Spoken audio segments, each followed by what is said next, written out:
ሰበር ዜና ኢራንና አሜሪካ በቀረበው ሰነድ ተስማምተዋል። የአሜሪካው ፕሬዝዳንት ዶናልድ ጄ ትራምፕ እና የእስራኤሉ ጠቅላይ ሚኒስትር ቤንያሚን ኔታንያሁ በስልክ ከተነጋገሩ በኋላ እነሱም በትንሹም ቢሆን ተስማምተዋል። ነገር ግን ስምምነቱ በትራምፕ ላይ ታላቅ ተቃውሞ ቀስቅሰዋል። ለመሆኑ ኢራንና አሜሪካ በምን ጉዳዮች ከስምምነት ደረሱ? ፕሬዝዳንት ትራምፕ ላይስ ተቃውሞ ያስነሳው ጉዳይ ምንድን ነው የሚለውን በዝርዝር ትሰሙታላችሁ። በሌላ በኩል ኢትዮጵያን ጨምሮ በርካታ የአፍሪካ ሀገራትን ሊያጠቃ ይችላል የተባለውን ቫይረስ በተመለከተ የወጣ ከባድ ማስጠንቀቂያ አለ። ይሰማሉ። አንድ አስገራሚ መረጃም ወጥቷል። የኤርትራ መንግስት በዓለም አቀፍ ደረጃ ስለ አሜሪካ ያሰራጨውን መረጃ ተከትሎ እንደዋሸና እንደተዋረደ መረጃዎች እየወጡ ነው። በዝርዝር ይህንንም የምትሰሙት ይሆናል። ሰላም ጤና ይስጥልኝ ውድ ተመልካቾቻችን፣ የሰዓቱን የተመረጡ አጫጭር ሰበር መረጃዎችን ይዤ ቀርብ ያለው አብራችሁን ቆዩ። በቀጣይ ፈጣንና እውነተኛ ሰበር መረጃዎችን በፍጥነት ለመከታተል ቻናሉን ሰብስክራይብ በማድረግ የደወል ምልክቷን በመጫን አሁኑኑ ቤተሰብ ይሁኑ። ይህንን ቪዲዮ ደግሞ ላይክ በማድረግ ቤተሰብነታችሁን አጠናክሩ። አሁን ዜናዎቹን በዝርዝር ወደ እናንተ አደርሳለሁ። እስከ ቪዲዮ መጨረሻ አብራችሁን ቆዩ።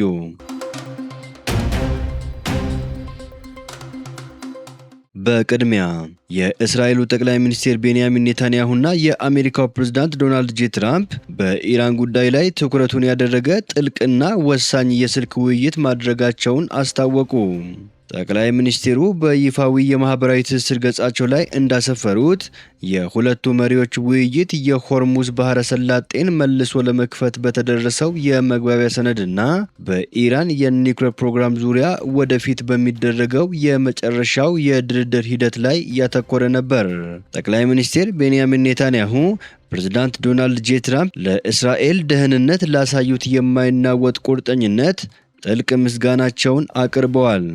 በተለይም ኦፕሬሽን ሮሪንግ ላዮን እና ኤፒክ ፊውሪ በተባሉ ወታደራዊ ዘመቻዎች የአሜሪካና የእስራኤል ጦር የኢራንን ስጋት ለመመከት ትከሻ ለትከሻ ተሰልፈው መዋጋታቸውን በኩራት አስታውሰዋል።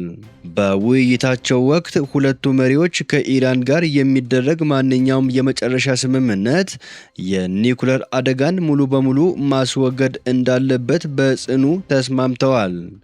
ይህንንም ተግባራዊ ለማድረግ የኢራንን የኒውክሌር ማበልጸጊያ ጣቢያዎችን ሙሉ በሙሉ ማፍረስና የበለጸገውን የኒውክሌር ማዕድን ከኢራን ግዛት ጠራርጎ ማስወጣት የግድ እንደሚል አስምረውበታል። ፕሬዝዳንት ዶናልድ ጄ ትራምፕ በበኩላቸው እስራኤል ሊባኖስን ጨምሮ በየትኛውም ግንባር ከሚቃጣባት ጥቃትና ስጋት ራሷን የመከላከል ሙሉ መብት እንዳላት ዳግም አረጋግጠዋል። ጠቅላይ ሚኒስትር ቤንያሚን ኔታንያሁ መግለጫቸውን ሲያጠቃልሉ በእነርሱና በሀገራቸው መካከል ያለው አጋርነት በጦር ሜዳ የተረጋገጠና ከምንጊዜውም በላይ የጠነከረ መሆኑን ገልጸው የሁለቱም መሪዎች ፖሊሲ አሁንም እንዳልተቀየረና ኢራን የኒውክሌር መሳሪያ ፈጽሞ እንደማይኖራት በማሳሰብ የጋራ አቋማቸውን አስተጋብተዋል። በተያያዘ ዜና ትራምፕ ከኢራን ጋር በሚደረገው ድርድር ተደራዳሪ ቡድናቸው እንዳይቸኩል አሳሰቡ። የአሜሪካው ፕሬዝዳንት ዶናልድ ጄ ትራምፕ ከኢራን ጋር በሚደረገው ድርድር ተደራዳሪ ቡድናቸው በችኮላ እንዳይስማማ አስጠነቀቁ። ፕሬዝዳንት ዶናልድ ጄ ትራምፕ ከኢራን ጋር እየተደረገ የሚገኘው ድርድር በተደራጀ ሁኔታና መፍትሄ በሚያመጣ መልኩ እየተደረገ መሆኑን አስታውቀዋል። ከኢራን ጋር ያለውን ጦርነት ማስቆምና የሆርሙዝ ሰርጥን ዳግም ማስከፈትን ጨምሮ በበርካታ ጉዳዮች ላይ ድርድር መደረጉን ነው የገለጹት። ይሁን እንጂ አሁን ጊዜው ለኛ ነው፣ ስለዚህ መቸኮል አያስፈልግም በማለት ተደራዳሪ ቡድናቸውን አስጠንቅቀዋል። በተመሳሳይ ዜና ኢራንና አሜሪካ ሆርሙዝ ሰርጥን ክፍት ለማድረግ ተኩስ አቁሙን በ60 ቀናት ለማራዘምና የኢራንን የነዳጅ ማዕቀብ ለማንሳት መስማማታቸውን አክሲዮስ ዘገበ። አክሲዮስ ድረገጽ የአሜሪካ ከፍተኛ ባለስልጣናትን በምንጭነት ጠቅሶ ዛሬ ባቀረበው ዘገባ ኢራንና አሜሪካ ስምምነት ለመፈራረም ጫፍ መድረሳቸውን ገልጸዋል። እንደ ዘገባው ሁለቱ ሀገራት ስምምነት ከደረሱባቸው ጉዳዮች መካከል ሆርሙዝ ሰርጥን ክፍት እንዲሆን ማድረግ፣ የተኩስ አቁሙን በ60 ቀናት ማራዘም፣ ኢራን የነዳጅ ምርቷን በነጻነት እንድትሸጥ ማድረግና የቴሄራን የኒውክሌር ፕሮግራም እንዲቀጥል ማስቻል የሚሉ ይገኙበታል። ለፊርማ ዝግጁ በሆነው በዚህ ረቂቅ ሰነድ ላይ የተኩስ አቁሙ በ60 ቀናት እንዲራዘም የሚለው በሁለቱም ወገኖች ስምምነት ሊቀጥል እንደሚችል የሚል ሐሳብ እንደሰፈረበትም አስታውቀዋል።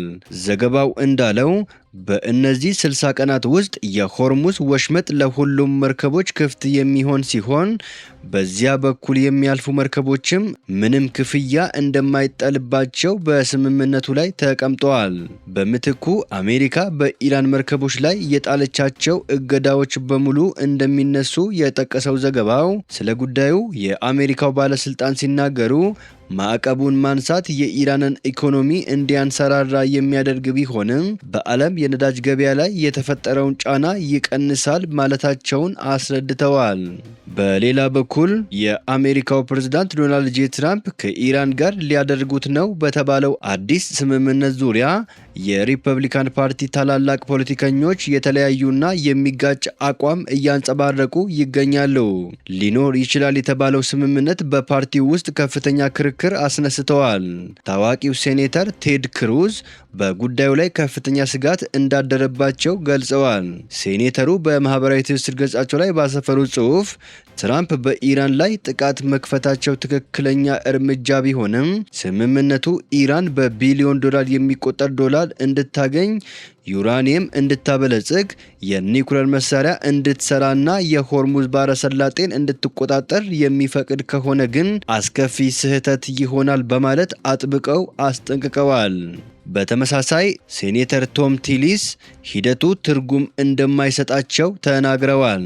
የመከላከያ ሚኒስቴሩ ፔት ሄግሴት ከሳምንታት በፊት የኢራን መከላከያ ሙሉ በሙሉ መውደሙንና የኒውክሌር ማዕድኑን በእጅ ማስገባት የጊዜ ጉዳይ ብቻ መሆኑን ተናግረው እንደነበረ ያስታወሱት ሴኔተሩ አሁን ላይ የኒውክሌር ማቴሪያሉ በኢራን ውስጥ ሊቀር እንደሚችል የሚጠቁሙ ሀሳቦች ለምን እንደሚነሱ በጥያቄ አቅርበዋል። በሌላ በኩል ደግሞ ስምምነቱን በአዎንታዊ መልኩ የሚመለከቱ የፓርቲው አባላትም አልጠፉም። ኮንግረስማን ቶማስ ማሲ ለኤንቢሲ በሰጡት አስተያየት እንደ ሊንድሴይ ግርሃም እና ቴድ ክሩዝ ያሉ ሴኔተሮች ስምምነቱን አጥብቀው የሚቃወሙት ከሆነ ስምምነቱ በጣም ጥሩ ሊሆን እንደሚችል ተናግረዋል። ኮንግረስማን ማሲ ባለፈው ዓመት የአሜሪካ ጦር ያለ ኮንግረሱ ፍቃድ በኢራን ላይ ወታደራዊ እርምጃ እንዳይወስድ የሚከለክል የውሳኔ ሀሳብ አቅርበው እንደነበረ ይታወሳል። እንዲሁም የሴኔቱ አብላጫ ድምፅ አስተባባሪ የሆኑት ጆን ባራሶ የስምምነቱ ዝርዝር ሁኔታ ገና ባይታወቅም የትራምፕ የኃይል እርምጃና የአሜሪካ ጥንካሬ ኢራንን ተገዳ ወደ ድርድር ጠረጴዛ እንድትመጣ አድርጓታል በማለት ለሂደቱ ያላቸውን አዎንታዊ አቋም አንጸባርቀዋል።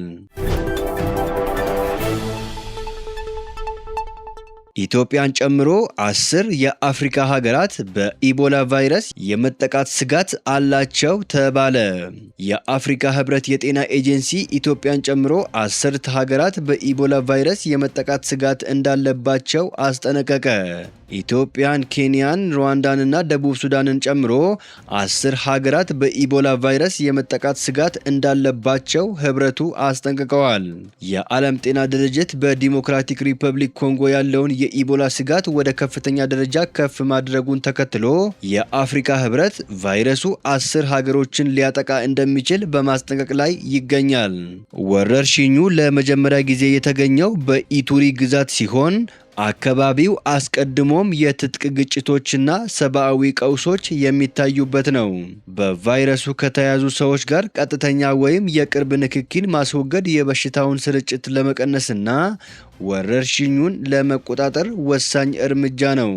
እንደ ዓለም ጤና ድርጅት መረጃ ከሆነ እስካሁን በዲሞክራቲክ ሪፐብሊክ ኮንጎ 82 የተረጋገጡ ህመምተኞችና 7 የሞቱ ሰዎች የተመዘገቡ ሲሆን በተጨማሪም ወደ 750 የሚጠጉ ኬዞችና 177 በኢቦላ ምክንያት ተከስተዋል ተብለው የተጠረጠሩ ሞቶች እንዳሉ ተገልጿል። በምስራቅ በኩል ኮንጎ ጋር የምትዋሰነው ኡጋንዳ 5 የኢቦላ ተጠቂዎችን አረጋግጣለች። የአፍሪካ ህብረት የጤና ኤጀንሲ ትናንት ባወጣው መግለጫ ኢትዮጵያ፣ ኬንያ፣ ሩዋንዳንና ደቡብ ሱዳንን ጨምሮ 10 ሀገራት በኢቦላ ቫይረስ የመጠቃት ስጋት እንዳለባቸው አስጠንቅቀዋል።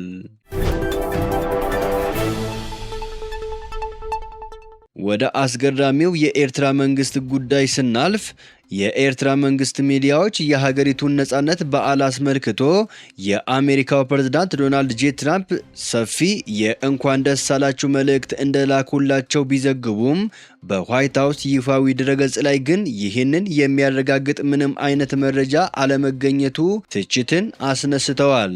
ጉዳዩን አስመልክቶ ታዋቂው የፖለቲካ ተንታኝ ካሜሮን ሃድሰን በኤክስ ገጹ ላይ ባሰፈረው ጽሑፍ የኤርትራ ሚዲያዎች ትራምፕ ሰፊ የእንኳን ደስ አላችሁ መልእክት ልከዋል እያሉ ነው፣ ነገር ግን በዋይት ሀውስ ድረገጽ ላይ የዚህ መልእክት ምንም አይነት ሪከርድ የለም። ይህ በጣም የሚያስገርም ነው ሲል የኤርትራን ሚዲያ ዘገባ አጣጥሎታል።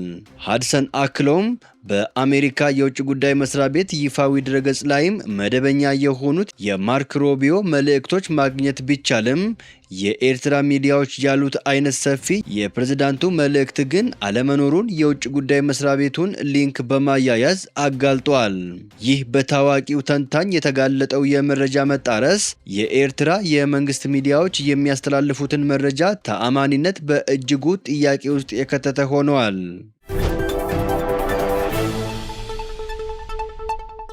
ውድ ተመልካቾቻችን የሰዓቱን የተመረጡ ሰበር ዜናዎች ወደ እናንተ ያደረስኳቸው ናቸው። ከሰዓታት በኋላ በሌላ ሰበር ዜናዎች እስከምንገናኝ በያላችሁበት የዓለም ዳርቻ ቸር ቆዩልን። ሰላም ለዓለማችን ይሆን።